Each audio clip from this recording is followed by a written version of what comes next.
Bueno, el día de hoy vamos a hablar sobre lo que son los RNA de interferencia. Los RNA de interferencia se clasifican dentro de un grupo denominado RNA no codificante. Recordemos que hasta donde conocemos, gran parte del DNA genómico de cualquier tipo de especie o microorganismo o célula codifica generalmente RNA mensajero y lo traduce en moléculas proteicas, enzimas, algunas que están intramembranalmente y permiten todo lo que serían los sistemas metabólicos que pueden contener para su supervivencia las células antes mencionadas. Sin embargo, también existe RNA no codificante dentro de los genomas. Este se clasifica generalmente en pequeños y largos. Los pequeños son considerados entre 18 a 300 nucleótidos y los largos alrededor de por arriba de los 200 nucleótidos. Ahora, lo que nosotros respecta a los RNA de interferencia, es interesante mencionarles que un RNA de interferencia va a ser básicamente lo mismo que decir un RNA no codificante. Los RNA de interferencia entonces son los mismos que se van a catalogar según si son pequeños o largos. El enfoque de nuestra presentación en esta ocasión van a ser los pequeños. Dentro de los RNA pequeños tenemos los famosos PIWI. Esos tienen la característica de que cuando se encuentran en el DNA genómico, son parte generalmente de secuencias transponibles. Recordemos que el DNA se puede mover a través del genoma, puede ir brincando de un lugar a otro. Es por ello que tenemos tándems de genes, es decir, genes que se pueden sintetizar de un solo jalón, la misma proteína y controlada por un mismo promotor. Como también tenemos mensajes de RNA que codifican a la misma proteína en diferentes tipos de cromosomas de una misma especie. Entonces, los piRNAs son moléculas no codificantes que se sintetizan a través de la presencia de secuencias no transponibles. Algunas de las secuencias no transponibles son los famosos intrones. Pero recordemos que no todos los intrones son transponibles, es decir, no todos van a ir brincando en el sistema del DNA genómico. Donde nosotros nos vamos a enfocar van a ser en los microRNAs y los RNA-SI. SI viene siendo The Small Interference, que son hasta ahora quizá los que mayor interés en el área de la medicina se genera. Esto debido a que tanto el RNA-SI como los microRNAs son o pueden ser utilizados como una formulación que permita atacar enfermedades como el cáncer y en muchos casos enfermedades virales. De ahí la importancia de la investigación en lo que serían los RNA no codificantes, que es lo mismo decir RNA de interferencia, y estos dos en particular, el RNA-SI, que nos vamos a referir así de aquí en adelante, y los microRNAs. Bueno, ahora, ¿cómo funcionan de manera general? Tanto el RNA-SI como el microRNA tienen una característica y empieza aquí. Primero se sintetizan desde el DNA genómico por medio de un dicer. El dicer, cierto punto, es una RNA polimerasa que va a permitir tanto la síntesis del fragmento como también la reducción de esa señal. Aquí estamos partiendo de una señal relativamente corta, hasta cierto punto en términos nucleotídicos, para posteriormente ser reducida aún más. El dicer lo que va a hacer entonces es, aparte de ayudar a la síntesis, va a permitir que se fragmente esta fracción y de esta manera tenemos una cadena doble de RNA más pequeña. En esta cadena, si se dan cuenta, los fragmentos 5' van a tener un espacio libre. Generalmente estas son unidades de uracilo o de timina. Y estos fragmentos libres pues los deja la acción del dicer. Una vez que ya actuó dicer, entonces se va a generar el complejo RISC.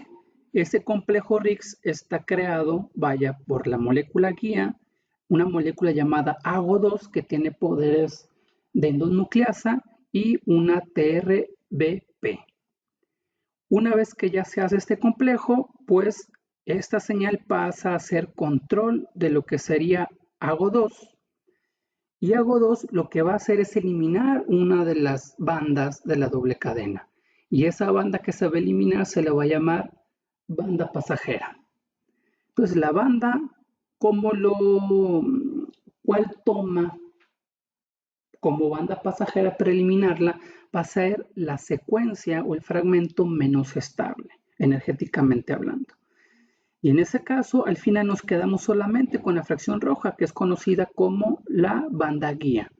Esto pues es muy similar a lo que nosotros vimos en CRISPR-Cas9, donde existía una banda de RNA que era la guía hacia el fragmento de DNA que nosotros íbamos a cortar.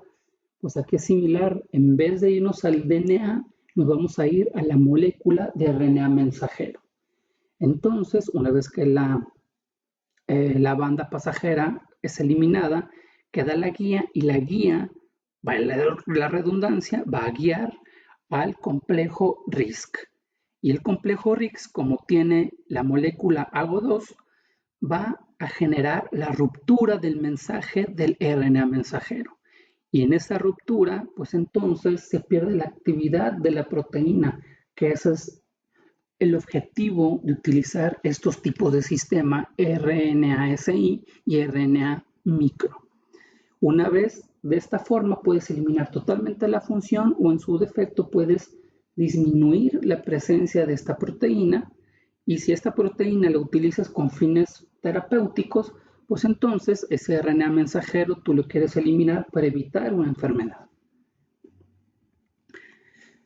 ¿Qué similitudes podemos encontrar o comparativas podemos encontrar entre el RNA-SI y el RNA micro? Como ya les mencionaba, pues tiene que generarse una doble cadena y esa doble cadena viene dentro de un mismo mensaje. Es decir, el RNA mensajero que tú vas a eliminar o quieres controlar, inclusive de ese RNA mensajero puede salir su propio degradador como el SI. Dentro de este mismo mensaje podemos encontrar el mensaje que genere esta fracción o el micro. Es decir, muchas veces la misma cadena o su misma cadena de doble hélice de DNA, ahí se va a encontrar el mensaje que puede, hasta cierto punto, eliminar la función de la proteína que codifica este mensaje. Bueno, entonces generalmente los mensajes iniciales para el RNA-SI va desde 30 hasta 100 y en el microRNA puede desde 70 hasta 100. Ahora, después del procesamiento por DISC, como lo vimos en el esquema anterior, esta puede reducirse hasta 21 a 23 nucleótidos y en cambio el microRNA desde 19 a 25. En ambos casos tenemos dos nucleótidos que sobresalen hacia el fragmento 3', lo mismo que vemos en esta parte de aquí. Entonces, hasta aquí estamos viendo similitudes en su estructura, lo único que varía es prácticamente el tamaño de la molécula. Posteriormente, tenemos que hablar de la complementariedad. La complementariedad en los sistemas SI de RNA quiere decir que son totalmente complementarios. Cada uno de los nucleótidos va a embonar con el mensaje. Cada uno. En el caso del RNA, microRNA, no en todos los puntos se cumple con esa función. Como aquí lo dice, el RNA mensajero, el target solamente es 1. Pero en el RNA micro, este puede ser hasta 100 mensajes distintos. ¿Qué quiere decir? La falta de complementariedad del microRNA, en este caso le vamos a poner aquí microRNA, puede ocasionar que puedas procesar no solamente el mensaje por el cual fue diseñado, sino otros mensajes de manera involuntaria. En el caso del RNA-SI, eso no sucede. El mecanismo de regulación, pues ya sabemos que es, en el caso de SI, es lo que dice RISC. RISC con su molécula AGO, lo que van a hacer es cortar nucleotídicamente el RNA mensajero y por ende el mensaje va a ser interrumpido por deleción o va a ser disminuido si tocas parte de su estructura catabólica. En el caso de los microRNA, también se puede llevar a cabo una ruptura de endonucleasas, pero por un procedimiento que aún todavía no está bien deslucidado, el mensaje puede ser degradado por completo. Ahora, súmale esta función de degradación con esta particularidad de que no es tan específico y puede activar la degradación de otras moléculas o otros mensajes de RNA. Esto puede ocasionar, inclusive, acelerar el cáncer, que es uno de los procesos que quieres evitar cuando generas un medicamento con base a sistemas de RNAi o RNA de interferencia. Aplicaciones clínicas. Las aplicaciones clínicas, generalmente cuando hablamos de siRNA, son para uso terapéutico tal cual. En el caso de microRNA, puedes utilizarlo para anclar hasta cierto punto una droga target, una droga complementaria. También para uso terapéutico y lo que hemos visto ya como un biomarcador de diagnóstico. Este biomarcador de diagnóstico se parece mucho a lo que serían las RNA de regulación, lo que vimos en el tema anterior, los famosos riborreguladores. Bien, ya vimos algunas comparaciones con respecto de siRNA y microRNA. Esta es la forma en que se sintetizan. En esa parte de aquí representa el núcleo de una célula. Y aquí tenemos una doble cadena de DNA que va a generar una señal de microRNA. Esta señal es reconocida por una RNA polimerasa, en específico la RNA polimerasa 2, la transcribe y una vez que la transcribe tenemos esta estructura. Y esa estructura es una estructura primaria. La estructura primaria, como pueden ver del microRNA, es que el microRNA tiene loops. Y ese es lo que hace que esa estructura no sea tan específica. Posteriormente entra una molécula llamada DROSHA y DROSHA lo que hace es eliminar esas fracciones de aquí. Unas fracciones que ya no van a interaccionar con nada para que no sea degradado precisamente. Y vamos a tener ya el pre-microRNA, que posteriormente es reconocida por una molécula de exportación, en este caso exportina 5, para llevarla al citoplasma. Ahora sí, aquí ya nos empatamos con el RNA-SI.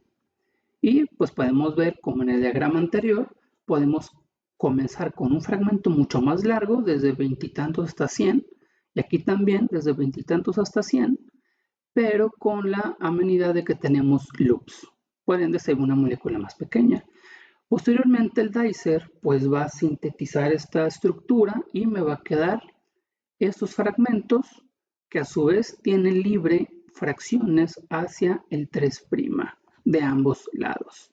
¿Okay? Entonces, estas fracciones son las que van a ser reconocidas por el complejo RISC-AGO. En ambos casos son reconocidos, se elimina la banda pasajera, aquí totalmente degradada, y aquí simplemente se hace un lado. Una vez que sucede esto, pues el complejo RISC con ya su señal guía, que viene aquí representado de azul, pues entonces reconoce el RNA mensajero, hibrida y aquí cortamos la señal. Pero en el caso del microRNA, el mensaje, si se dan cuenta, solamente ciertos fragmentos embonan o hibridan. Y esto es lo que se refiere a que no hay una total complementariedad como aquí. Cada uno de los nucleótidos tiene un complemento y en este caso no, inclusive aquí representado por este loop. Y aquí vemos que no existe ninguna interacción con el RNA mensajero.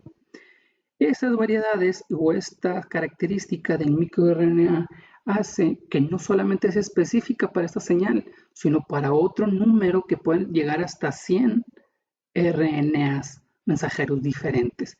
Por ende, tú diseñas un microRNA y tienes que ser mucho más específico para no meterte con mensajes que no quieras modificar.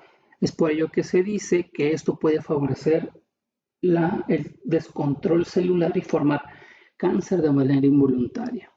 Y posteriormente, una vez que se reconoce, pues tenemos dos cosas: o lo degradas o lo cortas. Y en ambos casos, pues así llevas a cabo una represión de la molécula que este mensaje iba a producir, en este caso una proteína con una función X. Y este es a grosso modo cómo funcionan ambos sistemas de RNA de interferencia. Son muy similares desde el proceso del citoplasma, pero gran parte de su diferencia embona en cómo son preprocesados en el núcleo. Ahora, aquí a grosso modo tenemos cómo actúa un RNA de interferencia, en este caso del tipo SI, para una molécula que se llama ALA-S1. Entonces aquí tenemos la molécula sintetizada en un laboratorio para que tú la puedas llevar a cabo en la célula que tú hayas escogido, una célula de plantas, animales, drosopila, bacterias, algas, etc. Y en algunos casos se meten algunas señales. En estas señales son más bien acarreadores, que estos pueden ser liposomas, o en su caso también pueden ser algún tipo de polímero. ¿Ok? Existen muchos estudios en los cuales utilizan uno u otro, una combinación de ambos, etcétera, etcétera. Y esto es lo que van a permitir es una mejor entrega de tu construcción hacia la célula. Y aquí se puede esquematizar que se reconoce un receptor, el receptor permite que tu fragmento entre en forma de vesícula sin ningún problema de degradación una vez que entra al sistema. Entonces, este fragmento es reconocido posteriormente, que se rompe la vesícula por el Dicer y comienza el trabajo que ya conocemos. Dicer lo degrada en su cadena de señal, esa señal reconocida por RISC. Tu señal guía ahora ya se convierte en RNA guía. Esta guía, reconocida por RISC, embona en el mensaje y degrada la función proteica. Y aquí podemos ver cómo, de manera normal, el genoma sintetizó un mensaje que está aquí, sale gracias a su cola de polias y su cap de guaninas invertidas y metiladas, sale de la célula e inmediatamente es degradado el mensaje. Y de esta forma es como se pueden meter algunos tipos de construcciones de RNA de interferencia. A veces se utilizan algún tipo de vehículo. Inclusive hay muchos sistemas que ya utilizan vectores virales o no virales. Entonces, ¿qué hay que hacer? Escoger claramente cuál es el sistema con el que lo vas a entregar, por medio de vector o por medio de una construcción con un tipo de acarreador, con algo que te permita meterlo al sistema. Cuando tú utilizas un vector, pues ya no es totalmente necesario utilizar liposomas, utilizar algún tipo de polímero, etc. Ok, ahora, ¿qué debo yo de considerar si yo quiero diseñar un RNA-SI? Que es el que nos vamos a enfocar ahorita por las razones obvias de que es una mejor elección hasta cierto punto para crear una terapia para contrarrestar alguna enfermedad. Primero, debemos de considerar cierta asimetría y esta asimetría debe de estar sesgado hacia la referencia del 5'. ¿Qué quiere decir? Que esa asimetría debe de ser rica en uracilo u adenina y de esta manera estas combinaciones favorecen el reconocimiento por DISC y además creo que no era DISC, era Dicer, reconocido por Dicer y RISC. Y eso permite que ese procesamiento de la estructura sea aún mejor. Otra de las características es que su actividad esté dado también o garantizado por una concentración de guaninas y citosinas considerablemente alta, entre 30 a 64%. Eso le da estabilidad al igual que a los primers. Entonces, aquí también tu RNA-SI va a ser más estable si tiene guaninas y citosinas con esas concentraciones. Pero lo que debes de evitar a toda costa es que esas concentraciones de guanina y citosina sean repetitivas dentro de la estructura. Si tú tienes repeticiones de guaninas y citosinas, digamos con una estructura así, con más de 9, ya estamos hablando que tu estructura no es compatible con el sistema Dicer y RISC. Entonces vas a tener problemas en su procesamiento. Otro, el off-target. El off-target, lo que nosotros buscamos es que esta interacción que se vaya a dar entre el mensaje y tu guía sea totalmente completa, que cada uno de ellos se embone. ¿Qué es lo que puede arruinar eso? Van a ser dos cosas. Tú debes de escoger la longitud que debe de tener en nucleótidos, en pares de bases o bases, tu estructura. Y algunos dicen que puede ser de 20 máximo, pero hay registros que mencionan que 27 es lo óptimo, 30 nunca. Entonces, si hablamos que 27 es lo óptimo, entonces yo tengo una cadena relativamente larga dentro de lo permisible.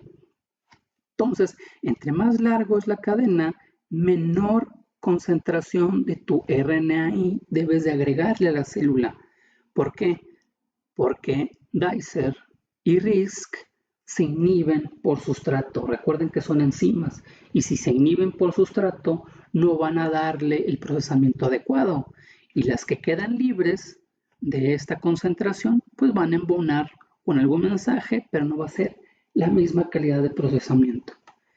¿Qué tan pequeña es la cantidad? Esos son pruebas de ensayo y error o te puedes ir refiriendo a algunos artículos científicos que ya hayan trabajado con moléculas similares a la que tú quieres trabajar. ¿Okay? La otra que también debes de evitar es que tu secuencia RNA-SI no sea parte ya de una secuencia microRNA. ¿Qué quiero decir? Les mencionaba que si tú tienes un marco abierto de lectura, muchas veces el mismo RNA-SI o microRNA ya está sintetizado en esta fracción y ya está programado para su expresión. Lo que debes de hacer es irte al NSBI y buscar aquellas moléculas, si estás buscando un target, una molécula que quieres modificar o que quieres regular, que en el NSBI muchas veces ya te aparece, oye, la molécula que tú buscas o el marco abierto que tú buscas tiene un microRNA. Evítalo. Eso quiere decir entonces que tú te tienes que enfocar a fabricar un microRNA. Ya no puedes utilizar prácticamente un RNA de small interference. Eso por un lado, y evitar también el sistema inmune natural del organismo. Si estamos hablando de una célula animal, debes de evitar el famoso sistema pathway del IFT. Este sistema pathway o metabólico reconoce o va a reconocer la estructura que tú le vas a meter y la va a degradar. Entonces, ¿qué es lo que debes de evitar en tu señal de SI para que no sea degradado por el sistema inmune? Aquí ya te dan las combinaciones y están ensayadas clínicamente inclusive. Y estas combinaciones dentro de tu estructura, que puede ser de 20 a 27 pares de bases o bases, para eso cuando ya tienes el procesamiento por Dicer y RISC, estas no deben de tener de manera contigua estas combinaciones, porque estas combinaciones significan que el sistema inmune va a reconocer tu estructura y la va a degradar antes de que todo lo que está aquí arriba suceda, antes de que Dicer y RISC hagan su trabajo.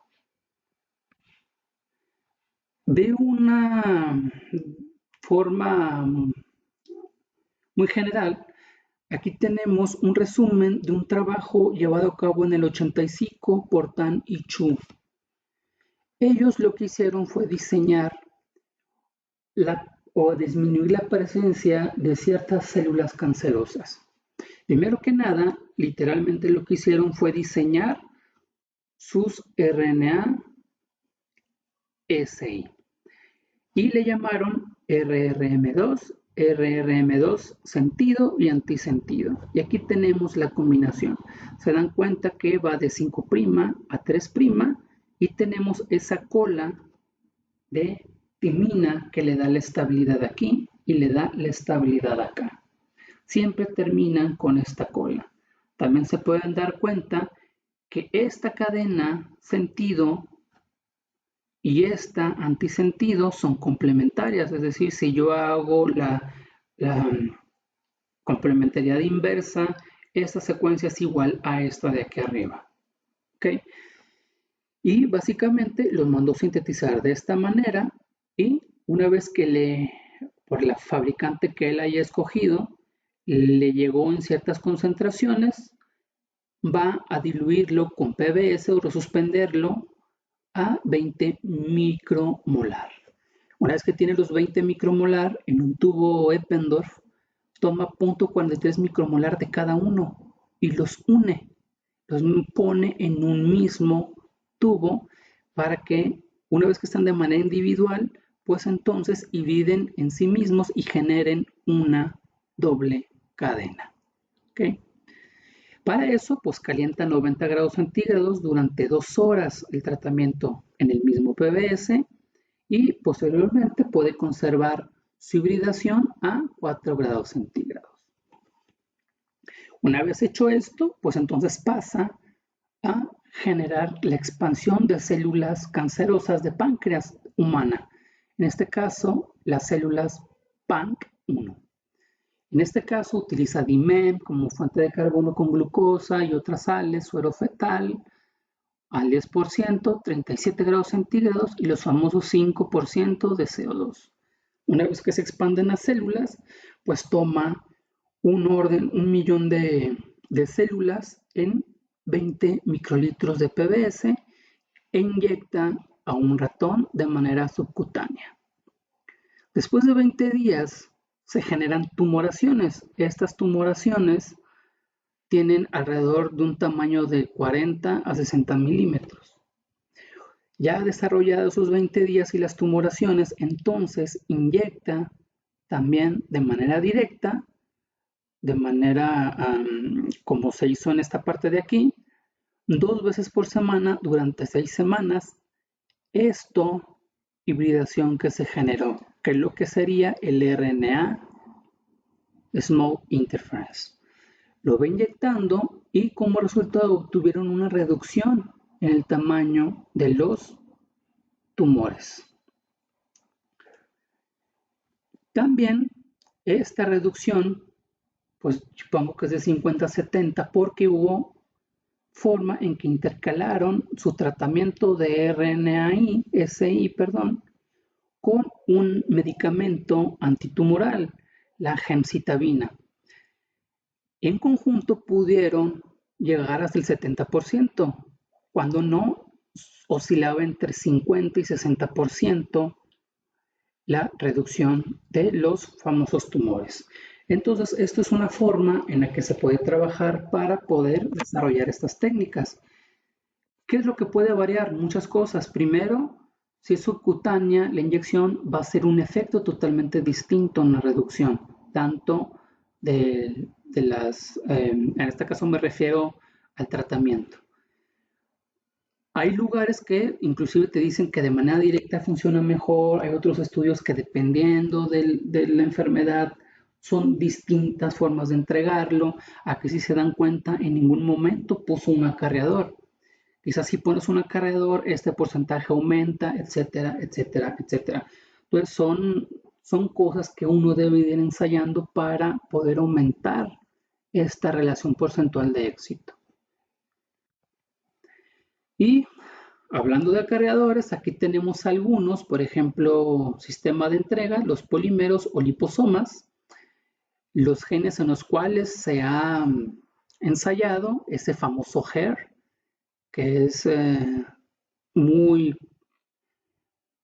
su presencia está muy dada también al cáncer de mama, y aquí lo trataron en animales modelo que desarrollaban cáncer de ovario, en la uretra, en la próstata, de mama, etcétera, etcétera.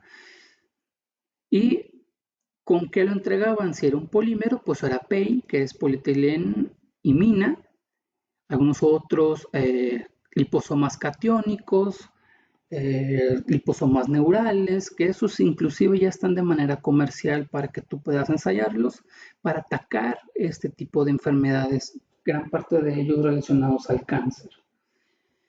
Pues bueno, esto es por mi parte lo que sería cómo utilizar el famoso RNA de interferencia basado en lo que serían los microRNA y los Small Interference RNA. Ustedes pueden por su cuenta buscar las formas de cadenas largas que vimos en el primer esquema para ver inclusive cómo se formulan o se generan algunos biomarcadores.